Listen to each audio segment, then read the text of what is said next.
What's your emergency? Please, this is 47 Willow Street. I woke up, my husband was gone, and in the basement there was blood, and the door was locked from the inside.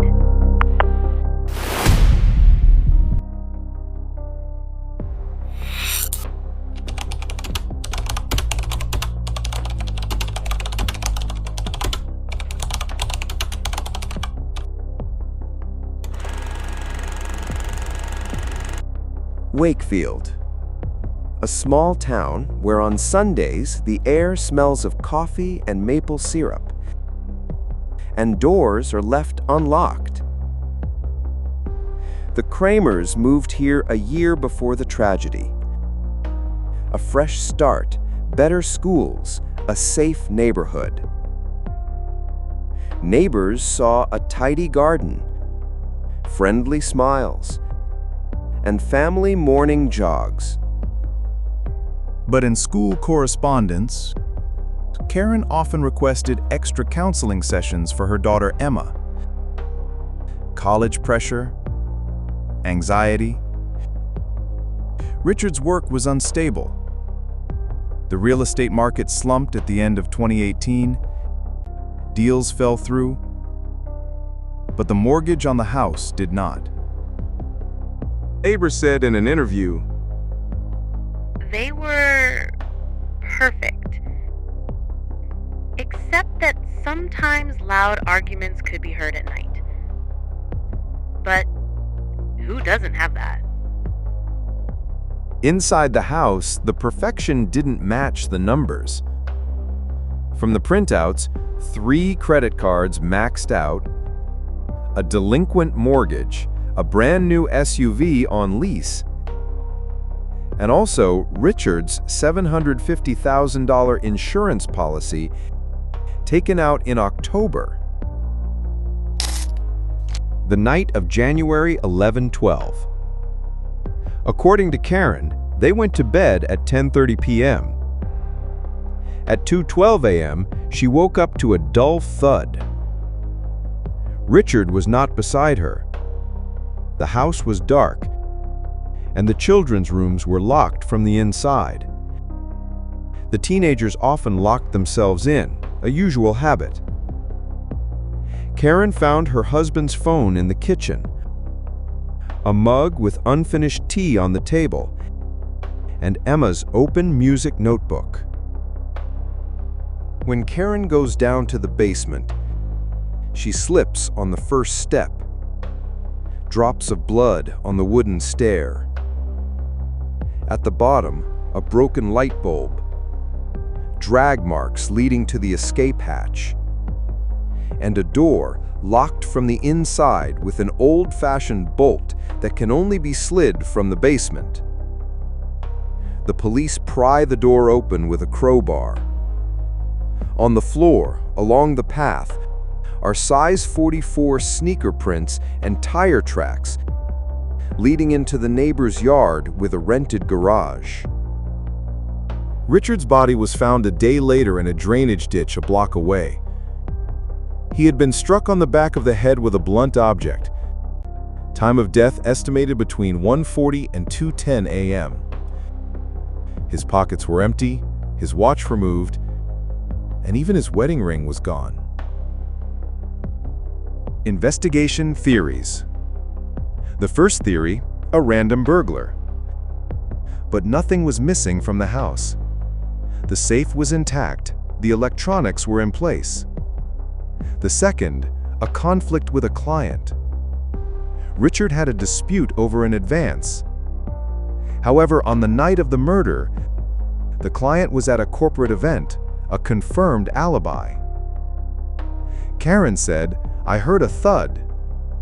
Richard could have gone down to the basement, the boiler was leaking. "I called 911 when I saw the blood." Phone records confirm a call at 2:19 a.m. Her fingerprints were on the bolt, but it's their door, nothing surprising. Emma and Noah stated they slept with their doors closed. Their phones were in sleep mode from 11 p.m. Taught by their mother, minimal screen time before exams. The police found tire tracks near the neighbor's rented garage, but his car was at a service station and the gate was not broken. The neighbor himself, Tom Ferguson, is divorced and hot-tempered. There had been complaints about noise. He became a convenient suspect, perhaps too convenient. Inconsistencies. 1. The door was locked from the inside. If the killer entered from the yard, how did they leave without leaving marks on the bolt? 2. Blood on the step and the broken light bulb, as if the scene was staged in a hurry. 3. The insurance policy. Recently taken out, beneficiary, Karen. 4. Emma's music notebook was open to a page marked Andante, do not rush. In the margins, smudged ink numbers, 210.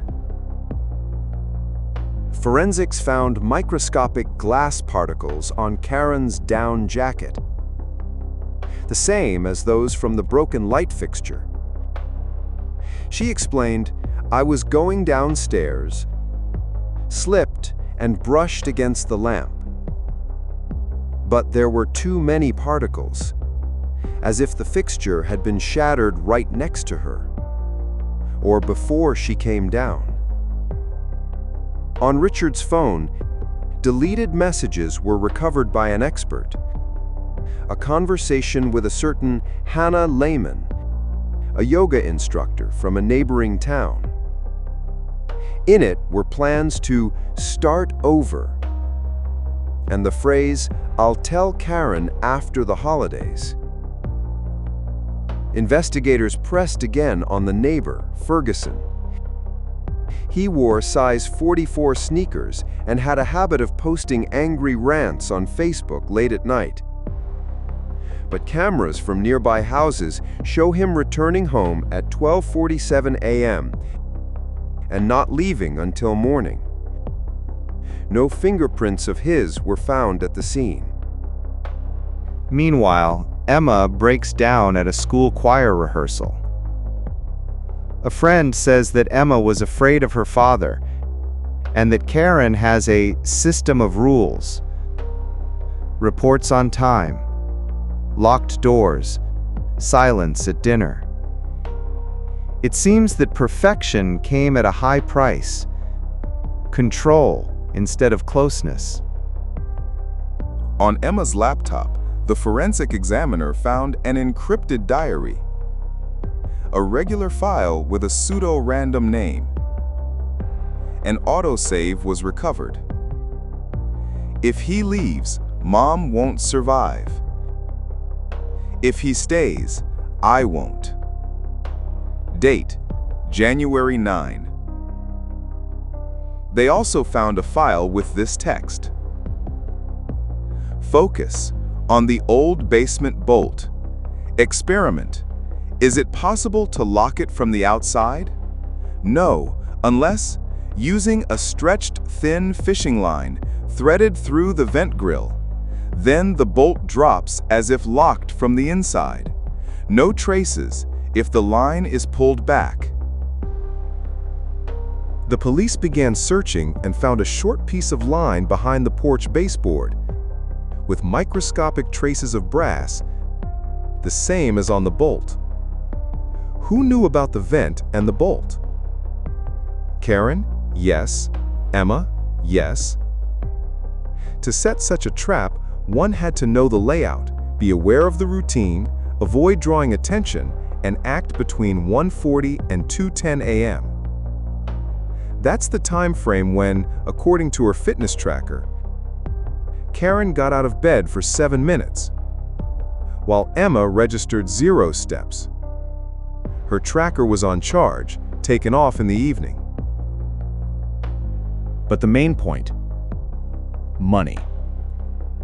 In November, $12,400 was deposited into Karen's account under consulting contract. The company turned out to be a shell linked to Hannah Lehman. In reality, these were Richard's transfers, disguised as payments for services. He was moving money, preparing for a new life. The motives narrow. Jealousy, fear of losing status, debt, a triple spiral. Karen takes a polygraph. Inconclusive, but the evidence is circumstantial. She denies it. I didn't touch Richard. I heard a noise. I went downstairs. The investigation changes tactics. They turn to Emma. In her room, they find a cassette in an old tape recorder. Emma was fascinated with analog sound. On the recording are fragments of family conversations. The voices are muffled, but at one point, Karen's voice is clearly heard. "You don't understand, Emma. He will destroy us. He'll leave, and they'll take the house. His debts will drag us into the dirt. Sometimes you have to choose who to save." Emma breaks down in interrogation. "I thought Mom was strong. But that night I heard them arguing. I locked my door and turned on the music. I was scared." She didn't see the blow, but she says that at 1:50 she heard someone carrying something heavy through the basement toward the yard. The investigation builds the following version. Richard was planning to leave for Hannah, secretly transferring money while keeping the insurance policy active. In case of the unforeseen, the family would be protected. A week before the events, Karen bought thin fishing line and gloves for winter crafts, receipt from a hobby store. On the night of the murder, between 1:40 and 1:50 a.m., an argument. A blow to the back of the head with a piece of molding from an old door frame, later found in the trash bin behind the house, with Richard's blood and microhairs, as well as traces of varnish carrying an imprint of down jacket fabric. Karen dragged the body to the back door, opened the basement from the yard side, and planted false sneaker tracks. She had a duplicate key to Ferguson's garage from a summer party when everyone helped move boxes. A pair of his old sneakers was found in her trunk.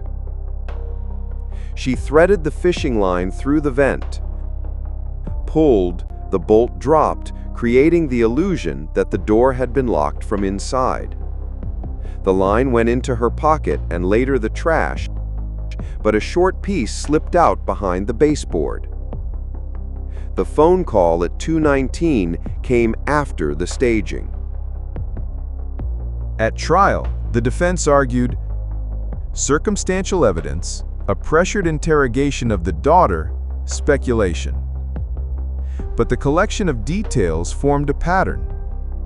The fishing line, the glass particles on Karen's jacket, the molding with her fibers, the step count timing, the money. The tape recorder phrase, "Sometimes you have to choose who to save." Emma testified while avoiding direct accusation. But her diary and the tape recording created context, a motive of fear and control. The jury deliberated for 11 hours and returned with a verdict: guilty of second-degree manslaughter and staging a crime scene. The sentence, 18 years, with the possibility of parole after 12.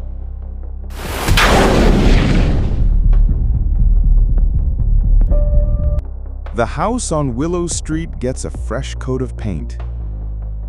The white fence is renewed. The new residents don't know that in the basement, a bolt once clicked. Not just closing a door, but sealing the whole story of a family. The inspection report ends with one last line. Families rarely collapse instantly. Usually, it's a long crack that neighbors mistake for winter ice.